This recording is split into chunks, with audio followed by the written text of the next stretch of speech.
This time we're looking at Allan Holdsworth's incredible solo from his track In the Mystery, taken from his 1985 album Metal Fatigue. Holdsworth played this solo originally on a guitar tuned in fifths, so we're going to take a couple of approaches to this. We're going to look at the original solo and the original tuning and look at some of the patterns they're in, but we're also going to discuss ways we might adapt that to standard tuning and again analyse the concepts, analyse his note choices, rhythms in there. So first off, let me play it a couple of times, once in each tuning, and then we'll pull it apart.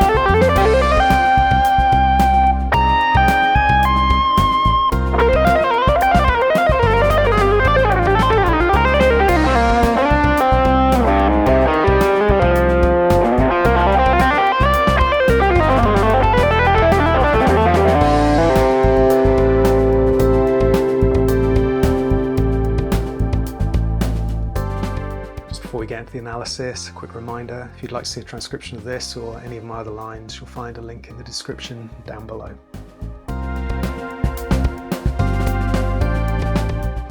So as I mentioned, this was originally recorded on a guitar tuned in fifths. So I've got this guitar, I'm cheating a little bit with it, but I've got it tuned this sort of way. So originally, if you're doing it properly, the top four strings should be tuned to an E, an A, a D, and a G. That's if we assume that you're leaving the top string as the one that's in tune, in standard tuning. But I kind of figured rather than having to restring the guitar and do all sorts of things to it, what you can also do is tune the B string down a whole step. So you get an E string, then an A string. Then if you just ignore the G string, pretend it's not there, you skip to the D string, then you take the A string and you tune that down a whole step to G. You've got those four strings tuned in fifths.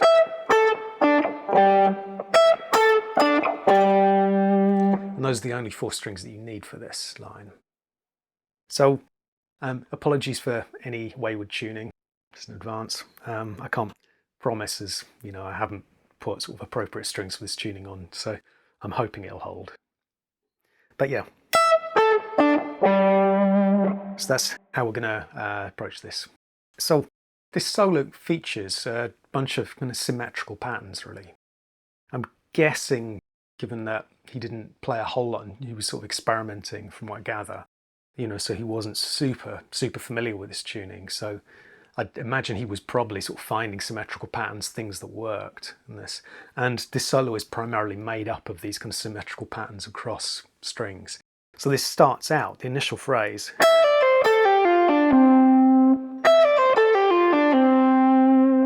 you just get this idea. Just the same thing on the top two strings. And then going to the 12th and 10th fret on, I don't know, what do we call this string? Do you call it the D string or the G string? I don't know. But anyway, it's the third string as it would be in that tuning, but it's the D string on my guitar. So that's the first kind of symmetrical pattern. The next one, if we were following the idea through, you would just get this shape on all three strings. But he changes it as the chord changes. So you actually get an E flat instead of the E. So he gets this pattern.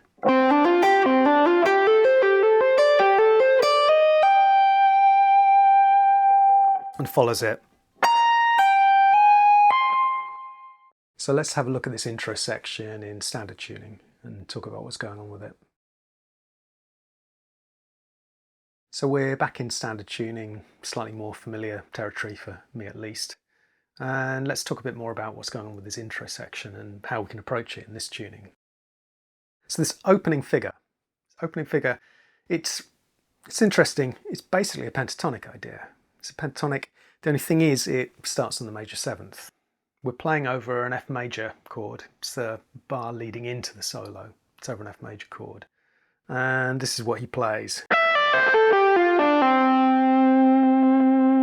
And these notes, as I say, it's just the F major pentatonic scale, or if like me you find it easier to think in terms of minor pentatonics, it's the D minor, relative D minor pentatonic.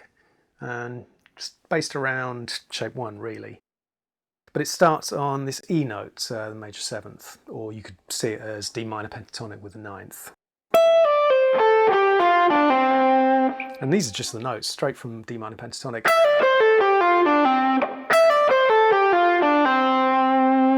So that'd be the first option of how you could play it. You could literally just play it like this.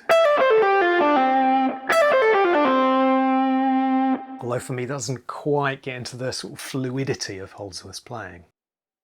When I first transcribed this, I thought he arranged the notes like this.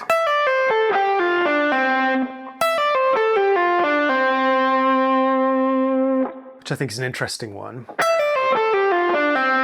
So it's basically a 3-note string pentatonic scale.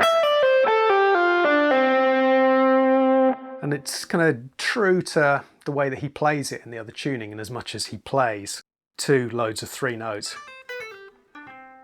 and then 2 notes on the next string. And you could do the same thing up here, starting on the B string if you wanted.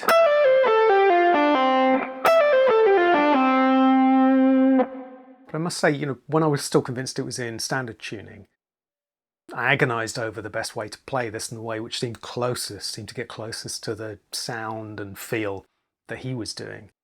And it seemed to me that it was this way.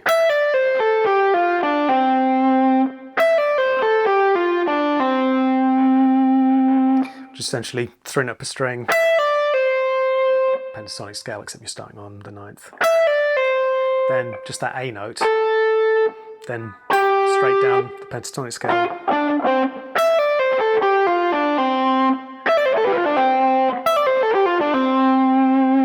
And rhythmically, what he's playing with these notes, he's playing 7 notes, but it kind of sounds to me like he's playing 4 32nd notes and then a 16th note triplet. So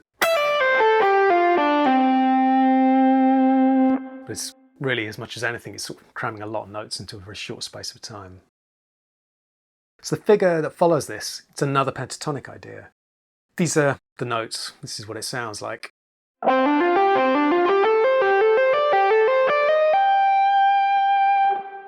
So again, where are these notes coming from? As I mentioned, it's all D minor pentatonic, and it's quite a straightforward pattern if we analyse it in terms of the pentatonic scale. You could see it as literally, you start down here in the C, you're just going up shape 1 of the pentatonic scale, 4 notes, then going back to where you started from and going up 6 notes. Then you do the same thing, but you shift across a string to the G string and move up 2 frets. So you start up here in shape 2 on the note G, you do the same thing, move up 4 notes. And if you're following the pattern through, you then do the same thing but moving up 6 notes. So you get this.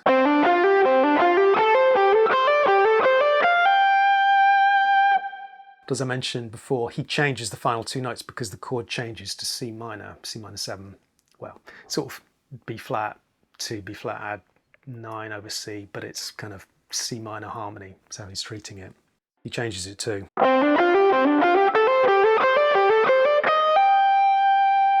So that E flat in there. So how we can organise these notes, when we looked at it in the other tuning, it was around these sort of shapes. So basically 3-note per string shapes, going up a whole step and then a minor third on each string. Then a half step and then a major third. So how could we translate this to standard tuning, this pentatonic idea? I mean, we could just play it straight up the pentatonic scale, as I did, but as I said previously, for me that doesn't really have the fluidity of Holdsworth, that sort of vibe. So if we were to do it his way and play it 3 notes per string on every string, I guess you could get this sort of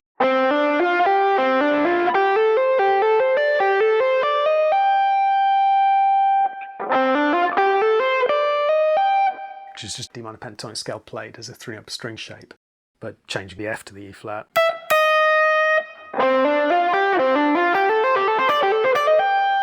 And that fingering would go nicely with the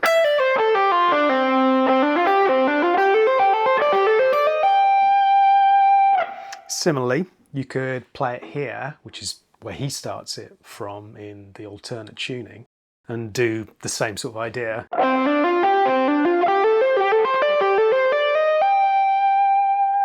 Or variations on that.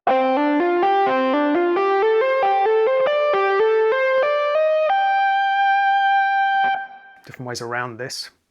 Again, the version I ended up with, which I felt was sort of closest to the vibe of this, was getting around here. Starting how we finished that previous phrase. So straight up the pentatonic scale. But then going into this shape. So essentially we're just shifting the F note from this G string up here to the 15th fret. Then going down to the G here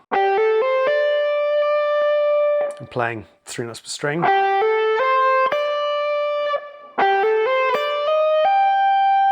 Then the same thing. I mean, it's ending up similarly to how when we played it down here. So that, for me, felt like kind of closest to the vibe of the original.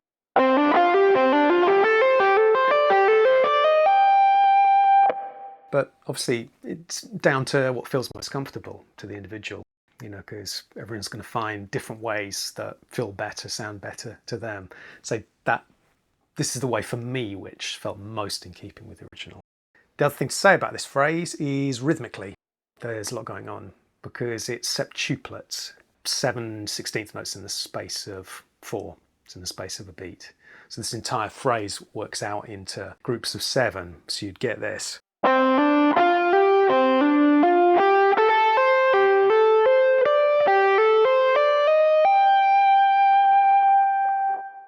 Can sometimes be tricky to hear odd note groupings. So one way to help us is to think of a phrase with 7 syllables. And some people like using the sort of tacademe approach. So you get that tavaki didamati, tavaki didamati. It's something which works very well for me for this phrase is Allan Holdsworth is a god, Allan Holdsworth is a god, Allan Holdsworth is a god. So if you apply that to this, you would get Allan Holdsworth is a god, Allan Holdsworth is a god. Allan Holdsworth is a god, Allan Holdsworth is a god. Whichever way you do it, it goes by really quickly. So to be honest, you kind of just end up frantically trying to cram all those notes into as short a space of time as possible.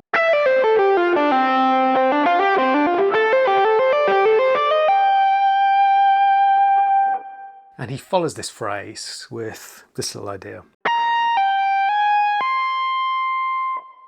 These notes, we've got B flat, G, because he's playing over kind of an A flat sharp 4, A flat sharp 11 over C.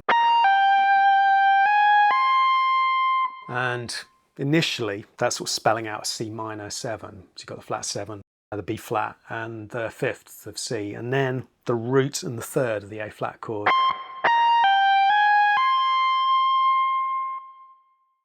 So let's try putting all of that together slowly.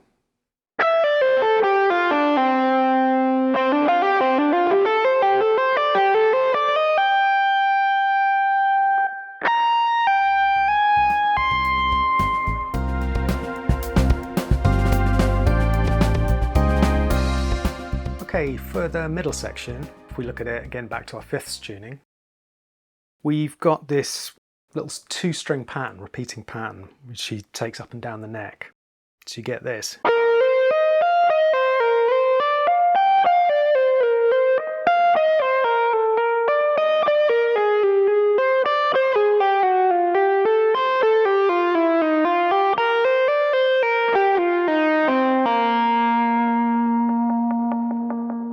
What he's doing initially, it's the same thing up a whole step. So he does that and then moves it up a whole step.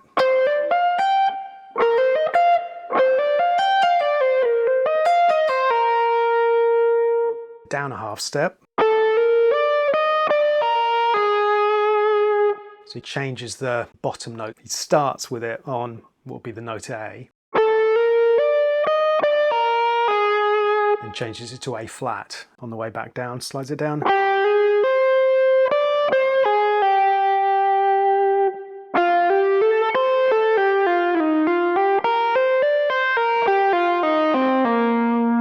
And finishes with something very similar to the intro.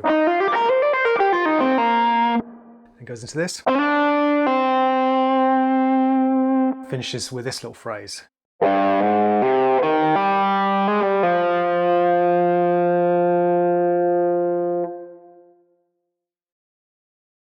So let's look at the middle section in standard tuning. So for this, as I mentioned, we've got this repeating 2-string kind of pattern going up and down. So let's first of all look at where the notes are coming from. As I said, there's quite a bit of pentatonic in this, and this is another thing which starts off as pentatonic. Because these are the notes he's playing: B flat, C, E flat, and F. Still C minor pentatonic shape too. And you could see this phrase in those sort of terms, because he takes this and moves it up a whole step. Then back down, does the same thing. Then back down. Again, he's sort of moving between C Aeolian and C Dorian here. So he's changing the notes to fit this. So he starts off in C Dorian with the A, going to the B flat and the D and the E flat, then goes to the A flat, slides down to the G, plays these notes: G, A flat, C and D,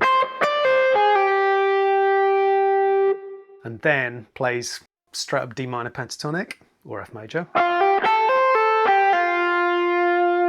and goes down chromatically,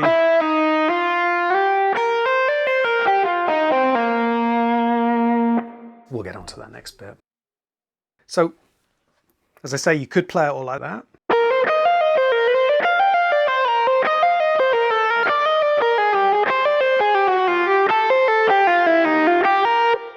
Etc.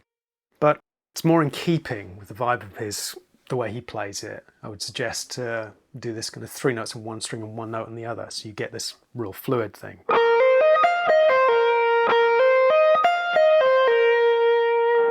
It's a little bit fiddly, but hey, good to have a challenge, isn't it? So you take this shape, move it up a whole step, then start from the A. Just a little bit fiddly.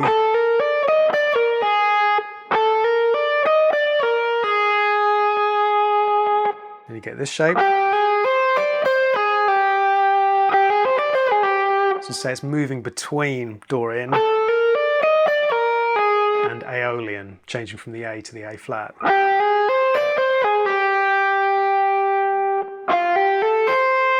And for this D minor pentatonic,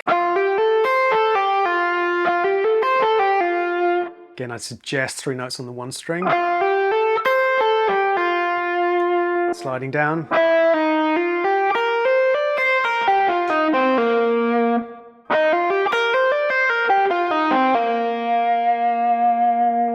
and finishing, again, as we mentioned in the other tuning, with a phrase very similar to what we had in the first play.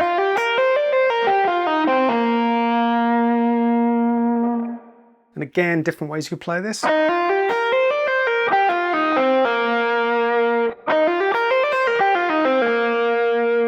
Would work very nicely. Again, exactly what we had kind of at the top of the tune, but down a whole step. For me, it felt more in keeping with what he was doing to play like this.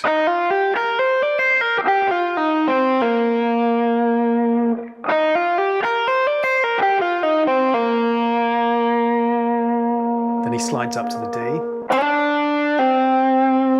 pulls off to the C. So again, minor, C minor pentatonic with the ninth added, all of this. All of that is C minor pentatonic with the ninth added.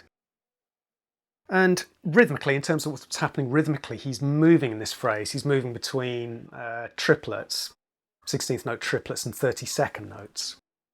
So you get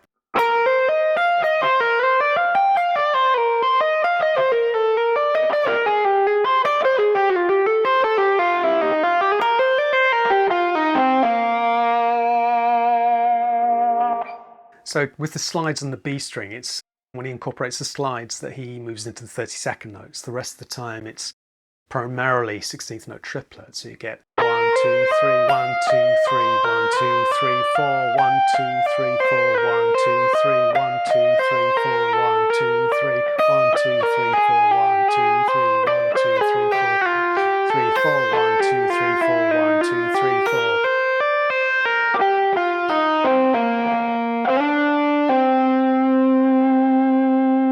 So you get this pattern, but again, played up to tempo. It's just a matter of trying to fit all the notes in as much as you can. You tend to fall into that sort of a pattern anyway, I think, with it. And then he finishes off this middle section with this little idea.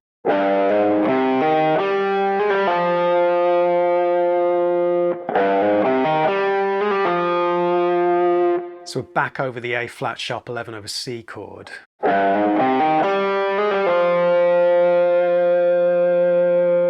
And these notes, it all comes from really an A flat major 7th chord. It's all just an A flat major 7 arpeggio, and then finishing up on the 6th, this F. Now again, this is the finger which seemed to make sense for me. The way he plays it just on 2 strings. So if we were doing that, we would get something like this.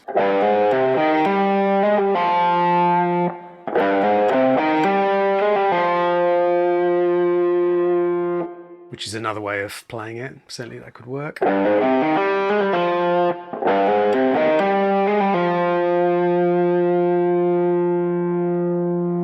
So let's move on and look at the final section now.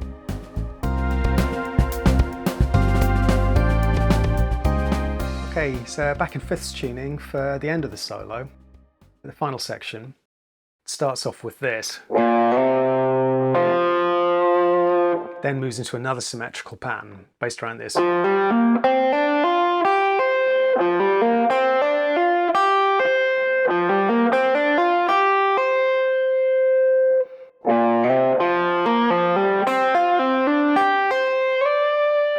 This is the pattern, little 4-note pattern. It's going from the 3rd fret up to the 8th fret, and then back to the 3rd fret, and then to the 5th fret. And same thing on the B string. Then to the 3rd and 8th frets on the top string. And sliding up to the D. And he follows that with this figure.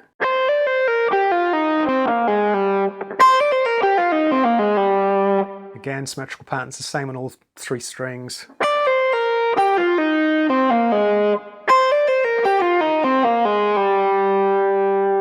And then to another symmetrical pattern.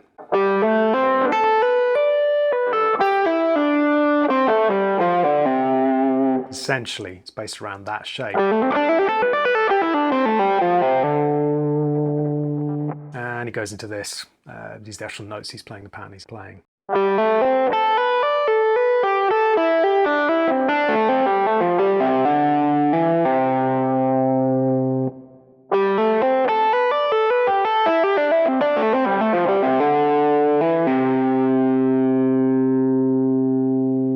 So let's look at these notes and the rhythms that he's playing in a bit more depth in standard tuning.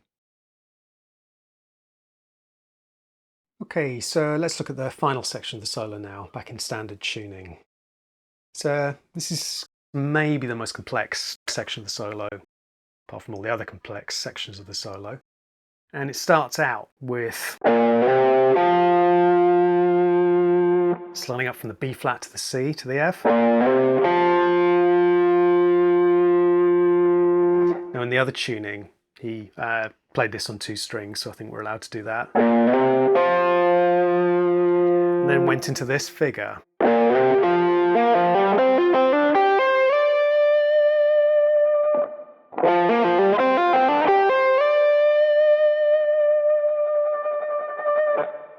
So this pattern, we talked about it in the fifths tuning, about how it was just a kind of symmetrical idea.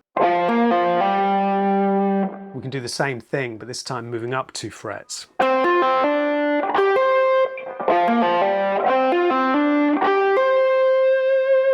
Going from the G to the C and sliding up to the D.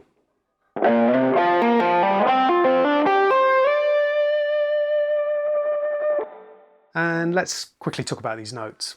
Again, this is all still C minor pentatonic. C minor pentatonic with a 9th added. If we're playing it in the pentatonic scale, in the sort of conventional shapes, you could get a pattern kind of like this.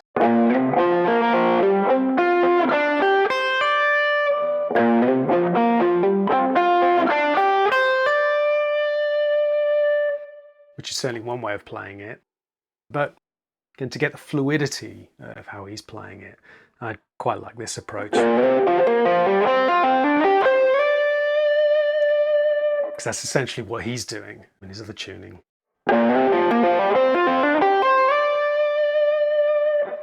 Another thing to say about this is it's a fourths idea.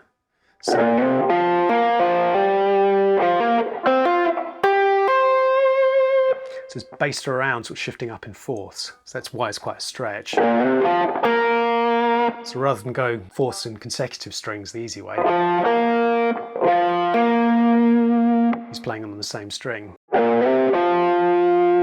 So from the F he's moving up a 4th, pulling back down again, then going up a whole step, then across a 4th again, to the C, up another 4th to the F, pulling off, back to the C and hammering on a whole step, to the D, then up another 4th, then hammering on another 4th, to the C and sliding up to the D. To say it's a lovely idea, all based on fourths.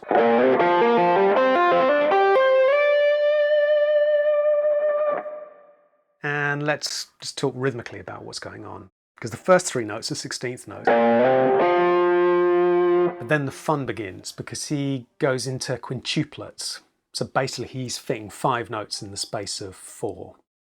We mentioned before, trying to hear odd note groupings, it can be helpful to think of a phrase. You could just count 1, 2, 3, 4, 5, 1, 2, 3, 4, 5, 1, 2, 3, 4, 5. You could use a phrase with 5 syllables, like in the mystery, in the mystery, in the mystery.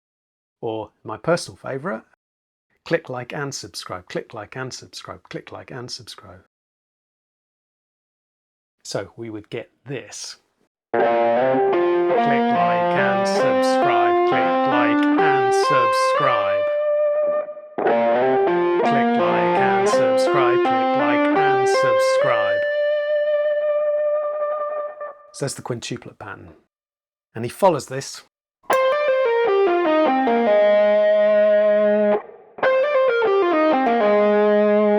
Again, coming down another little pattern.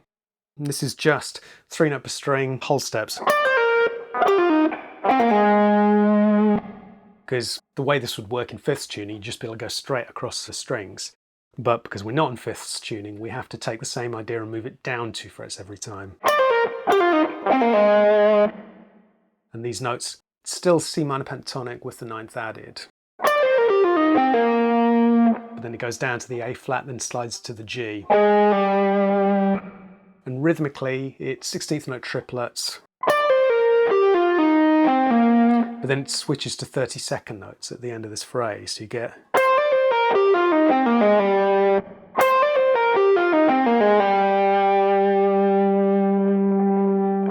And this takes us into the final phrase. So let me play this and then we'll talk about what's going on.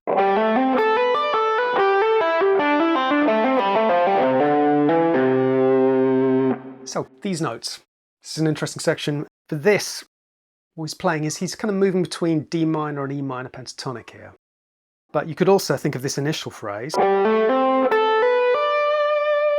He's skipping basically the same shape, or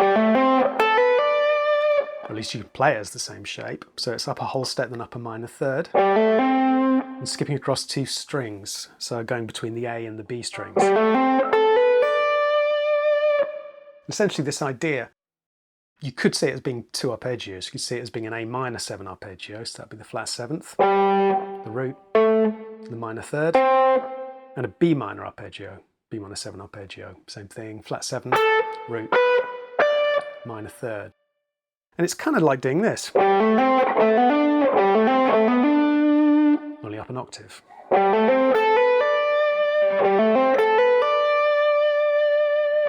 And then he comes down E minor pentatonic. And throwing up a string E minor pentatonic shape, and the way I'm doing it, it's kind of joining up shapes 5 and shape 1 of E minor pentatonic. And you could also see it as shapes 1 and 2 of D minor pentatonic when it switches. So this initial phrase, he's starting in D minor pentatonic and switching to E minor pentatonic. And he comes down in thirds or seconds, depending how you're looking at it, down the pentatonic scale. So if we play this idea straight out of pentatonic, it's basically this.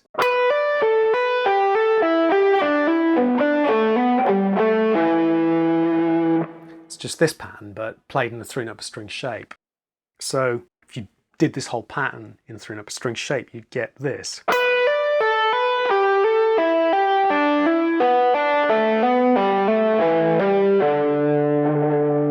That's essentially what he's playing here. And again, there's different ways you can think about doing this. You could do it here. It's a bit of a stretch. I originally thought it was down here.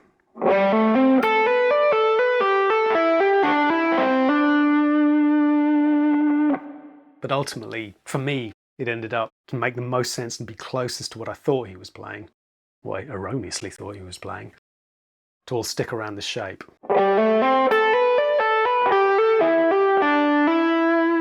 When it gets to here, it switches to D minor pentatonic,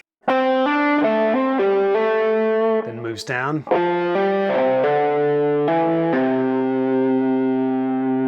and ends up going from the D to the E, and ending up in the C. So you get this pattern.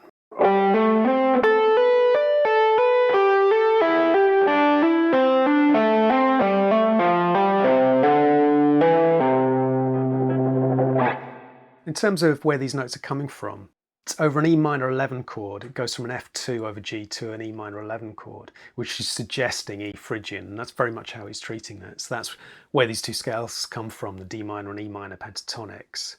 That would be in E Phrygian. You'd get the D minor and E minor next to each other. So that's maybe, he may not be specifically thinking those terms, but certainly that's where the notes that he's playing are coming from, and that's why they work over this. And rhythmically, he starts out in 16th note triplets and then switches to 32nd notes. So yeah, the initial phrase, you get the 1, 2, 3, 1, 2, 3. All of that is 16th note triplet, and then it's 32nd notes afterwards.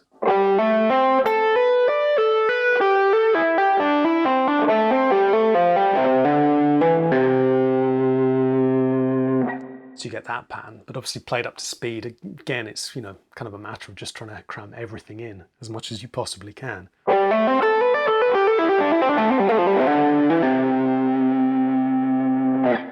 So let's try and put this end section all together.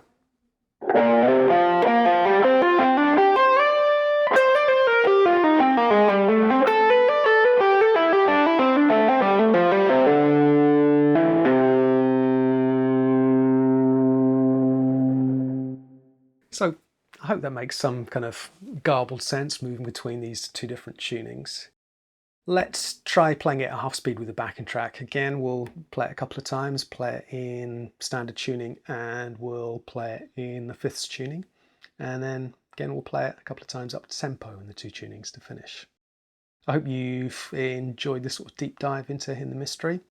It's very helpful to look at the transcription for this to see what's going on, particularly rhythmically. So check out my Buy Me a Coffee page, you'll find it there. Thanks very much for joining me, and I'll see you next time.